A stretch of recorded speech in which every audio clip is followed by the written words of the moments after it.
नमस्कार। आज हम एक बहुत ही दिलचस्प विषय पर बात करने वाले हैं।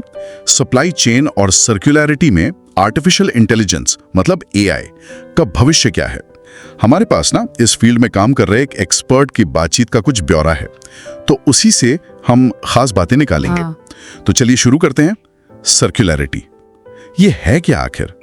कई लोग सोचते हैं कि ये बस रिसाइकलिंग है। हाँ, ये आम धारणा है। पर ये उससे कहीं ज्यादा है।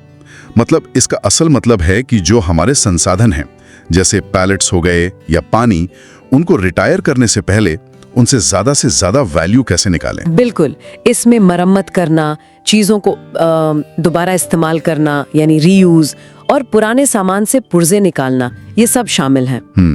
और ये जरूरी क्यों है? देखिए, हमारे ग्रह के जो जरूरी मेटल्स है ना, हाँ। सोना, प्लैटिनम, चांदी, हाँ। वो तेजी से खत्म हो रहे हैं। अनुमान है कि भाई 50 साल से भी कम के खनन लायक भंडार बचे हैं। 50 साल बस? हाँ, तो अगर हम धरती से और नहीं निकाल सकते तो हमें ये चीजें कहीं और से लानी होंगी, मतलब मौजूदा सप्लाई चेन से ही वापस। अच्छा। और रिसाइकलिंग वो अक्सर महंगी होती है और हर चीज के लिए, हर मटेरियल के लिए आसान भी नहीं है। तो फिर एआई, आर्टिफिशियल इंटेलिजेंस, इसका इसमें क्या रोल है? यहाँ से बात मुझे लगता है सच में दिलचस्प हो जाती है। हाँ, एआई इस एरिया में ना काफी बड़े बदलाव ला रहा है। सोचिए, एआई की जो क्षमता है भारी मात्रा में डेटा को प्रोसेस करने की, जैसे पुराने कॉन्ट्रैक्ट्स या वो बॉर्डर वाले दस्तावेज, हाँ। अब चाहे वो हाथ से लिखे हो या पीडीएफ में हो। हाँ, वो तो बहुत होते होंगे। बिल्कुल, एआई हजारों पन्नों को आप समझिए मिनटों में छान सकता है, जो किसी इंसान के लिए करना तो भाई लगभग नामुमकिन है। सही कहा। ये तो कमाल है। मतलब पुरानी बिखरी हुई जानकारी को काम की चीज में बदलना। कोई ठोस उदाहरण है इसका, जैसे वो टैरिफ वाला मामला आपने बताया था? हाँ, बिल्कुल। टैरिफ वाला उदाहरण बहुत अच्छा है। जब अचानक से कोई नए टैरिफ्स लग जाते हैं ना, हाँ, आजकल तो होता रहता है, तो कंपनियों को फौरन, मतलब बिल्कुल तुरंत अपने हजारों सप्लायर से जानकारी लेनी पड़ती है। मान लीजिए उनका एल्यूमिनियम कहाँ गलाया जाता है, ये जानना है। हजारों सप्लायर से एक साथ? हाँ, तो एआई न सिर्फ इन सप्लायर्स तक पहुंचने में मदद करता है, बल्कि सबसे जरूरी उनके जो जवाब आते हैं उनको संभालने में भी। और वो जवाब तो फिर अलग अलग भाषाओं में आते होंगे। कोई अधूरा भेजता होगा, कोई सवाल पूछता होगा। निश्चित रूप से, बिल्कुल यही होता है। तो एआई एजेंट्स जो हैं, वो इस पूरी बातचीत को संभाल सकते हैं। जो भी डेटा मिला उसको एक स्ट्रक्चर दे सकते हैं। अच्छा। ताकि जो इंसान है, जो टीम्स हैं, वो अपना ध्यान ज्यादा जरूरी, मतलब स्ट्रेटेजिक कामों पर लगा सके। और ये सब आज हो रहा है, ये कोई भविष्य की बात नहीं है। वाह, ये तो सिर्फ जवाब इकट्ठा करना नहीं हुआ, ये तो उस डेटा को इस्तेमाल लायक बनाना हुआ, वो भी फटाफट। अच्छा, और वेयरहाउस ऑपरेशंस, वहाँ एआई का क्या चल रहा है? ड्रोन से होने वाली साइकिल काउंटिंग वो एक और अच्छा उदाहरण है। ड्रोन से काउंटिंग? हाँ, एआई विजन या आरएफआईडी तकनीक का इस्तेमाल करके ड्रोन जो है वो इंसानों से कई ज्यादा तेजी से और ज्यादा सही इन्वेंट्री गिन सकते हैं। इससे टीमों का वो टाइम बचता है जो वो वैसे भी साइकिल काउंटिंग जैसे काम में, सच कहूं तो, लगाना पसंद नहीं करते। हाँ, ये तो है। ये सोचने वाली बात है कि एआई वो काम कर सकता है जिन्हें लोग थोड़ा उबाऊ समझते हैं, जैसे इन्वेंट्री गिनना। आपने वो सेल्फ हीलिंग मास्टर डेटा का भी जिक्र किया था, वो क्या चीज है? हाँ, वो भी एक दिलचस्प चीज है।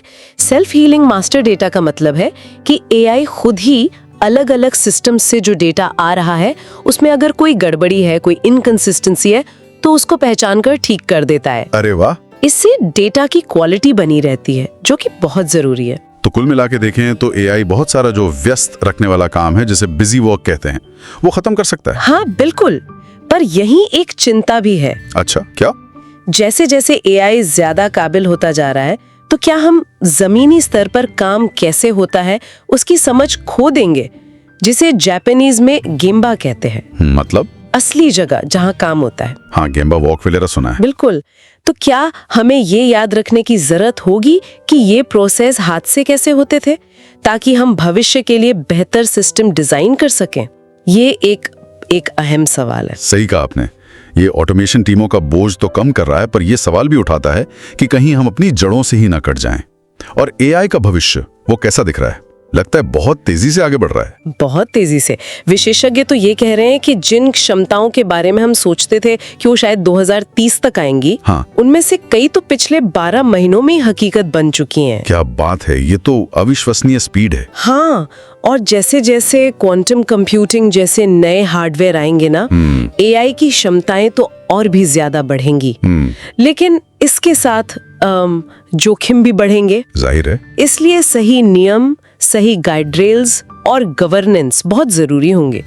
और एक और सोचने वाली बात यह भी है कि क्या एआई खुद हमेशा सर्कुलर हो सकता है, क्योंकि इसे चलाने वाले जो बड़े बड़े डेटा सेंटर हैं वो खुद बहुत सारे संसाधन इस्तेमाल करते हैं। ये भी एक पहलू है।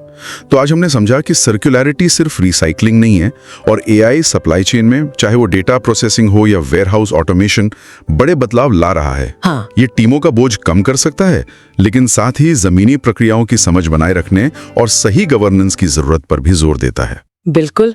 जो बात यहाँ ध्यान देने लायक है वो ये है कि एआई हमें मुश्किल समस्याओं को नए तरीकों से सुलझाने की ताकत तो दे रहा है, लेकिन हमें इसके जो असर होंगे उनके बारे में बहुत सोच समझकर फैसले लेने होंगे। सही है। तो सुनने वालों के लिए सोचने को एक अंतिम विचार छोड़ते हैं।